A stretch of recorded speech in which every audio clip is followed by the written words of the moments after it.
Iran और Israel, ये दो ऐसे नाम हैं जो दशकों से एक दूसरे के साथ एक छिपे हुए मगर बेहद खतरनाक खेल में उलझे हुए हैं। ये कोई आमने सामने की जंग नहीं है, बल्कि परछाइयों में लड़ी जाने वाली एक बहुत ही पेचीदा शतरंज की बाजी है। तो आखिर ये शैडो वॉर है क्या, और क्यों ये अब इतने खतरनाक तरीके से सबके सामने आ रहा है? चलिए इसी की तह तक चलते हैं। तो जब शैडो वॉर की बात होती है तो इसका मतलब क्या है, जरा सोचिए। दो लोग सीधे सीधे लड़ने के बजाय अपने दोस्तों को लड़ने भेजें या एक दूसरे के कंप्यूटर सिस्टम हैक करें। ईरान और इजराइल कुछ ऐसा ही कर रहे हैं। वो सीधे टकराव से बचते हैं, लेकिन प्रॉक्सी यानी अपने समर्थक गुटों, साइबर अटैक्स और खुफिया ऑपरेशंस के जरिए एक दूसरे को नुकसान पहुंचाते रहते हैं। ये एक ऐसी जंग है जो अक्सर नजरों से ओझल रहती है। और यहीं आज का सबसे बड़ा सवाल खड़ा होता है। अगर ये लड़ाई दशकों से परछाइयों में ही चल रही थी, तो अचानक ऐसा क्या हो गया कि अब एक खुली जंग का खतरा मंडराने लगा है? यही वो गुत्थी है जिसे आज हम सुलझाने की कोशिश करेंगे। तो चलिए सबसे पहले उन हालिया घटनाओं पर एक नज़र डालते हैं जिन्होंने इस छिपे हुए संघर्ष को दुनिया के सामने लाकर खड़ा कर दिया है। इस ताज़ा तनाव की आग को भड़काने में गाज़ा में चल रही जंग का बड़ा हाथ है। लेकिन मामला सिर्फ गाज़ा का नहीं है।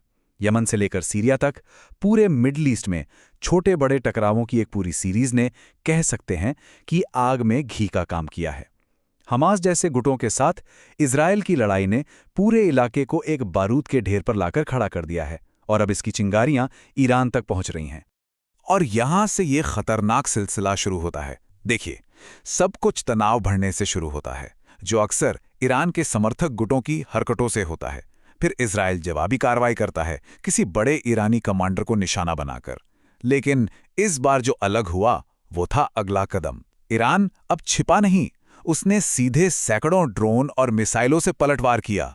और अब हर एक्शन और रिएक्शन के साथ पूरा इलाका एक बड़ी जंग के और करीब आता जा रहा है। अब इस पूरे खेल को समझने के लिए हमें इसके तीन सबसे बड़े खिलाड़ियों ईरान, इजराइल और अमेरिका के इरादों और मकसदों को समझना होगा। इस शतरंज की बिसात पर तीन बड़े खिलाड़ी हैं। एक तरफ इजराइल, जो अमेरिका का एक मजबूत सहयोगी है और ईरान को अपने वजूद के लिए सबसे बड़ा खतरा मानता है। दूसरी तरफ है ईरान, जो 1979 की क्रांति के बाद बना और वो इजराइल को एक देश के तौर पर ही नहीं मानता। साथ ही वो चाहता है कि इस इलाके से अमेरिकी असर खत्म हो जाए। और फिर है अमेरिका, जो इजराइल की सुरक्षा और इस बेहद अस्थिर इलाके में किसी तरह की स्थिरता बनाए रखने के बीच एक बहुत ही मुश्किल संतुलन साधने की कोशिश कर रहा है। लेकिन यकीन मानिए, एक वक्त था जब ये कट्टर दुश्मन असल में सहयोगी हुआ करते थे। जी हां, तो फिर ऐसा क्या हुआ कि दोस्ती इतनी गहरी दुश्मनी में बदल गई? चलिए जरा इतिहास के पन्ने पलटते हैं और देखते हैं कि ये रिश्ते इतने जहरीले कैसे हो गए। 1979 ये वो साल था जिसने सब कुछ बदल दिया। उस साल ईरान की क्रांति ने अमेरिका समर्थित शाह को सत्ता से उखाड़ फेंका और एक ऐसी कट्टरपंथी इस्लामी हुकूमत की नींव रखी जो अमेरिका और इजराइल दोनों की विरोधी थी।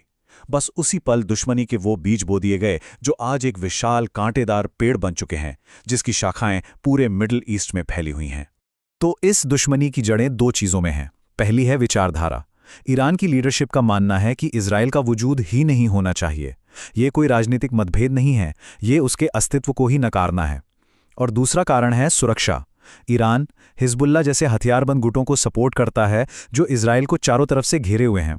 वहीं इजराइल को डर है कि ईरान का न्यूक्लियर प्रोग्राम किसी भी दिन परमाणु बम बनाने की दहलीज पर पहुंच सकता है। और ये प्रॉक्सी नेटवर्क ही ईरान की रणनीति का दिल है। इसे एक मकड़ी के जाले की तरह समझिए। ईरान सेंटर में है और वो लेबनान में हिजबुल्लाह, गाज़ा में हमास और इलाके के दूसरे गुटों तक अपने धागे फैलाता है। ये गुट ईरान को ये मौका देते हैं कि वो सीधे तौर पर शामिल हुए बिना इजराइल पर हमला कर सकें। ये शैडो वॉर का सबसे साफ उदाहरण है। अब सवाल ये है कि ये सिर्फ इन दो देशों का मामला क्यों नहीं है? इस पर पूरी दुनिया की नज़रें टिकी हुई हैं, क्योंकि इस पर जो दांव लगा है वो ग्लोबल है।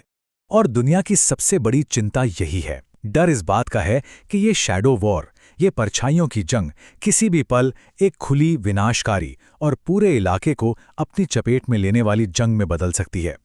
और इससे पता चलता है कि दांव इतने ऊंचे क्यों हैं। सोचिए, तीन ताकतवर सेनाएं टकराव के रास्ते पर हैं, एक सीधी जंग मिडल ईस्ट से गुजरने वाले तेल और शिपिंग के रास्तों को बंद कर सकती है, जिससे दुनिया भर में पेट्रोल डीजल के दाम आसमान छूने लगेंगे। और ये लेबनान और सीरिया जैसे पहले से ही नाजुक देशों को भी इस तबाही में खींच सकती है। ये एक ऐसा डोमिनो इफेक्ट होगा जिसका असर पूरी दुनिया महसूस करेगी। और बात यहीं खत्म नहीं होती। इस शतरंज की बिसात पर दूसरे ग्लोबल पावर जैसे रूस और चीन भी अपने अपने मोहरे चल रहे हैं। वे भी चुपचाप सब देख रहे हैं और अपने हितों को साधने की कोशिश कर रहे हैं। उनके कदम इस पहले से ही खतरनाक खेल को और भी ज्यादा अप्रत्याशित बना सकते हैं। तो आखिर में सवाल यही बचता है, परछाइयों में लड़ी जाने वाली इस ना खत्म होने वाली जंग में क्या कभी कोई असली विजेता हो सकता है, या फिर हर हमला और हर पलटवार सिर्फ खतरे को और बढ़ाता है और एक ऐसी आग को हवा देता है जो आखिरकार सबको जलाकर राख कर सकती है? ये एक ऐसा सवाल है जिसके जवाब पर ही पूरे मिडिल ईस्ट का और शायद पूरी दुनिया का भविष्य टिका है।